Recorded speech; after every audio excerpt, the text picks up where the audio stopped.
Ще раз вітаю на каналі Фіруїн. Як ви могли б і здогадатись, але радше за все й не здогадались, по 2-секундній вставці в одному моєму не дуже популярному відео я шанувальник аніме-франшизи Люпен III.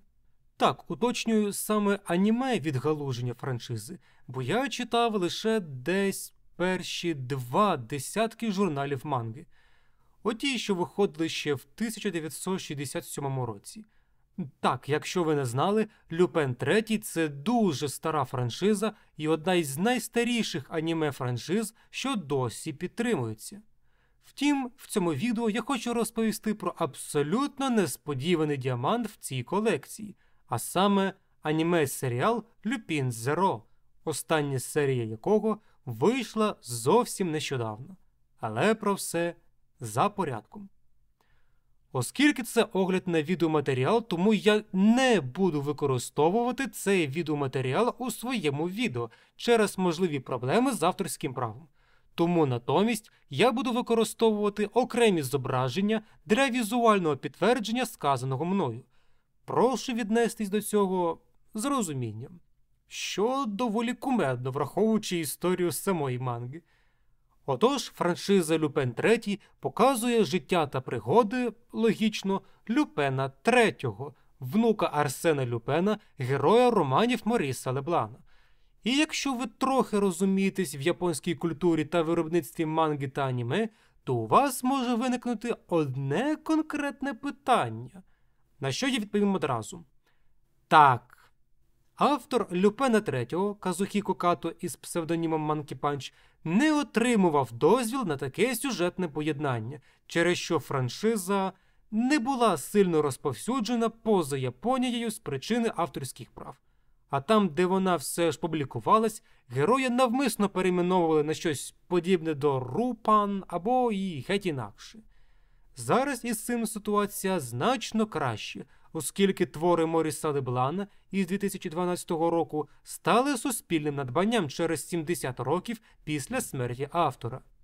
Повертаючись до персони Люпена III. Як ви могли б і здогадатись, нумерація означає певне покоління відносно Арсена Люпена, що був Люпеном I.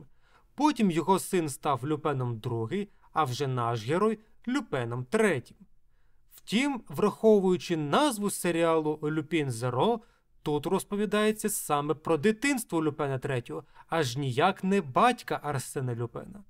Втім, всі троє вище згаданих персонажів не дуже сильно відрізняються один від одного, але про це трохи згодом.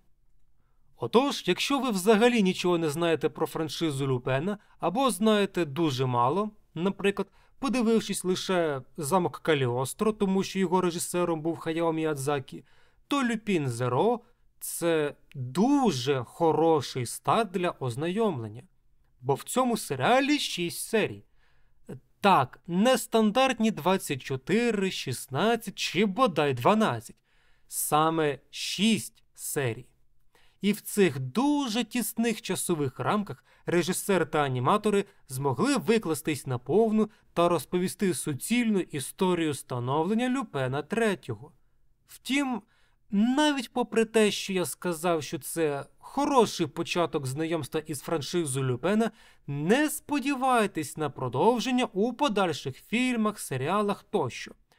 Бо, по-перше, ця франшиза величезна. Вона налічує 3 ОВА, 7 повнометражних фільмів, 28 ТВ-спешалів, 7 серіалів, сумарно понад 300 серій. І це ще без лайв-екшн та театральних адаптацій. І абсолютна більшість із всіх цих відеоматеріалів сюжетно не пов'язані одні з одним, навіть в рамках одного серіалу, крім 4 і 6 частин.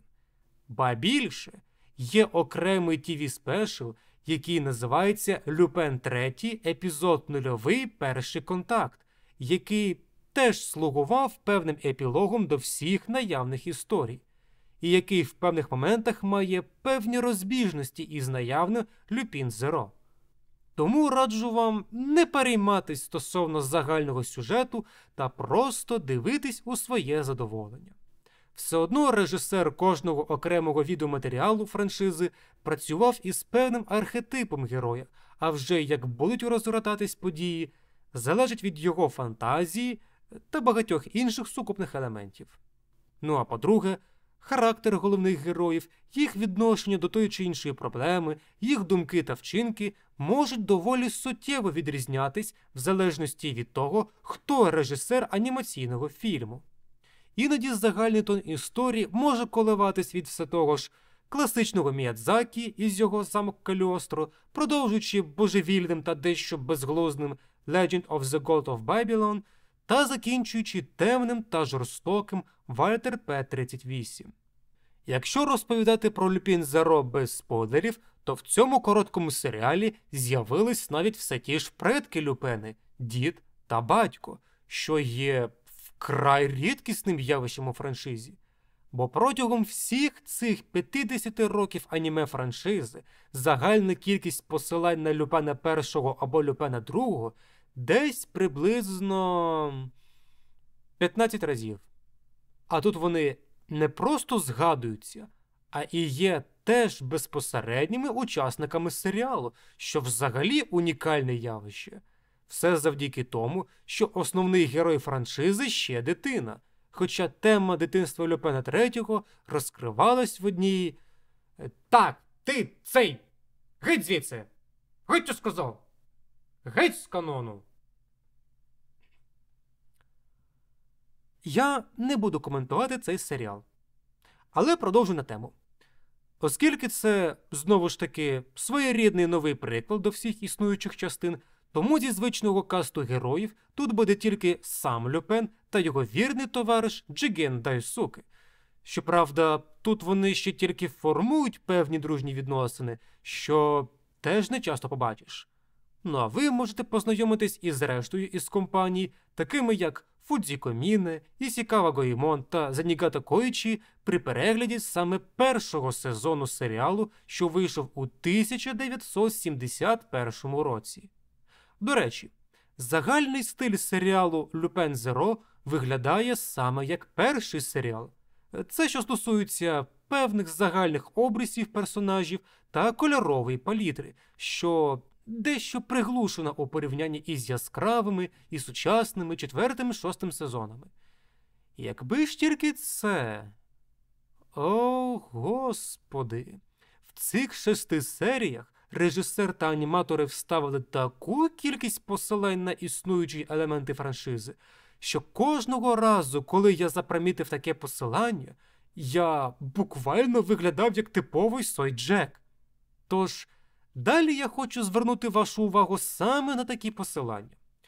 І хоча я передивився всю аніме-франшизу Люпен III, включно з теми відео, які я хотів би забути, але навряд чи зможу пригадати все, що заховали режисер та аніматори. Перше посилання з'являється вже з перших секунд серіалу, а саме з опенінгу. Постріл в першому кадрі має точно такий же натяк, як і в першому серіалі 71-го року. Ба більше, навіть вступ мелодії точно такий же ж.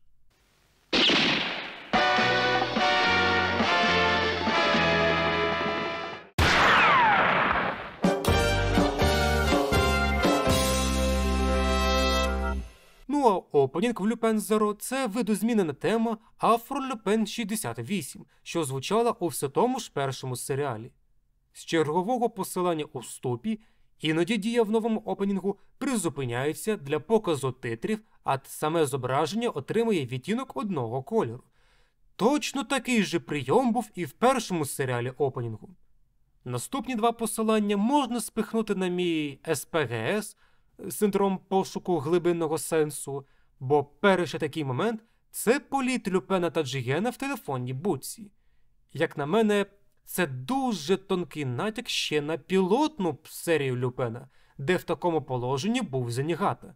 І там будка полетіла в переносному значенні цього слова, тобто вибухнула.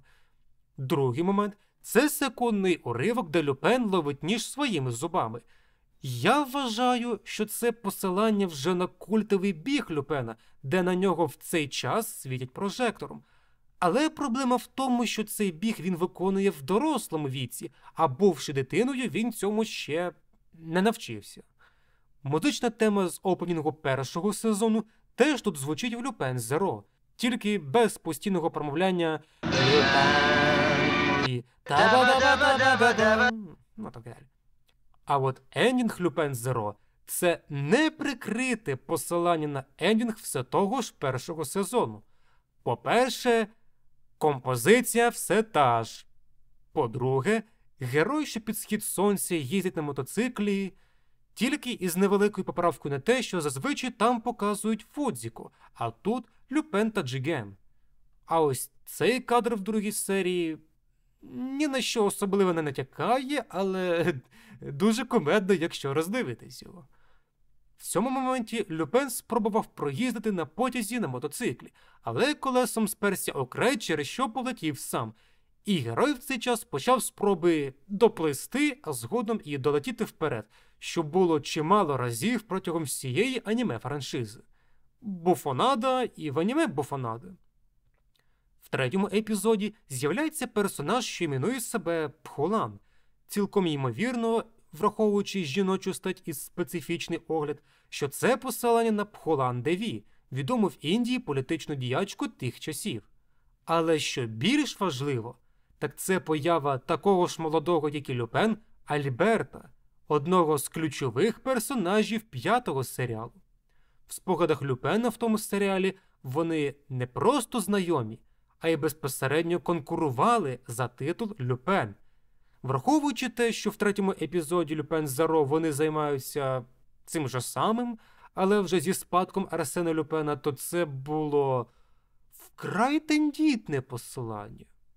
Як я вже і згадував раніше, в цьому серіалі сюжетними персонажами також були батько та дід малого Люпена.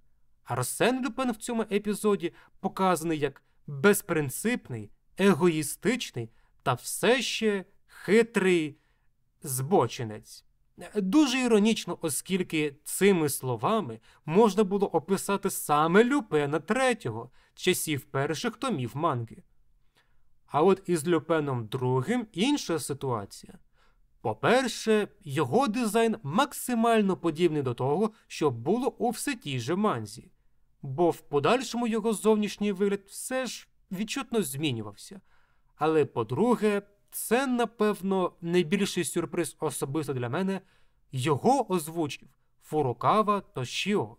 Це голос персонажа Пікколо із франшизи Dragon Ball, але в цьому контексті він озвучував Люпена третього у фільмі «Люпен III The Fuma Conspiracy». І це єдиний фільм, не включаючи пілотного випуску, у всій відеофраншизі Люпена, де голоси звичних героїв не озвучують звичні на той момент сейю. Саме через цей випадок, цей конкретний випуск був прийнятий дуже прохолодно шанувальниками франшизи. Бо в Японії повна зміна всього касту сею без вкрай важливої причини виглядала як дуже велика образа. Саме через цей випадок Ясуо Ямада, сею Люпена III на той момент, дуже сильно образився на Касухіко Като, автора манги, і не пробачив його аж до своєї смерті у 1995 році. А тому така поява Тошіо виглядає як приємний сюрприз для найбільших шанувальників франшизи Люпена. В четвертому епізоді можу пригадати лише рідкісний момент, коли показують обидва ока Джигена, бо зазвичай вони перекриті його шевелюрою, а також в кінці наспівують мелодію, що вже значно більш подібна до того, що звучить в опенінгу першого сезону. Також в серіалі Люпен вводить машину, доволі подібну до нині відомого пов'язаного із ним Fiat 500, але це не вона, на жаль. А був такий чудесний шанс.